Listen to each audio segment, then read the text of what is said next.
त्याच्यामध्ये मोदी लाटकर घराण्यात पहिली महाराजांच्या साक्षीने एक सोयरीक झाली आणि त्यानंतर मात्र पेढ्याला ॲक्च्युली कंदी पेढ्याचं स्वरूप आलं. कंदी पेढा म्हणजे काय, तर आपण जेव्हा दुधाचा खवा आणि खवा भाजताना त्याला जो रंग येतो तो ॲक्च्युली कंद रंगाचा तो असतो आणि त्या भाजणीमुळं जो सुगंध सुटतो त्याच्यामुळे त्याला कंदी भाजणी असं नाव पडलं.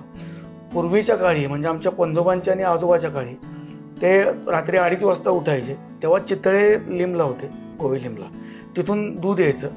रात्री 2:30 वाजता दूध आटवणे, त्याचा मुस्ता मारून दूध आटवायचा, खवा बनवायचा आणि खव्याचा परत त्याचा पेढा बनवायचा, म्हणजे कुंदा बनवायचा थोडक्यामध्ये.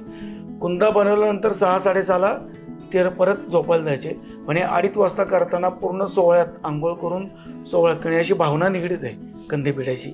आपण देवाला दाखवतो, मंगल कार्यात वापरतो म्हणून.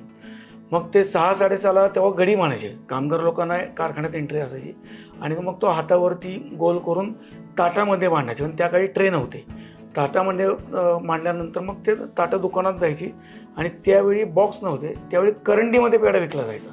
बांबूची करंडी असायची, करंडीमध्ये पेढा विकला जायचा त्या काळी.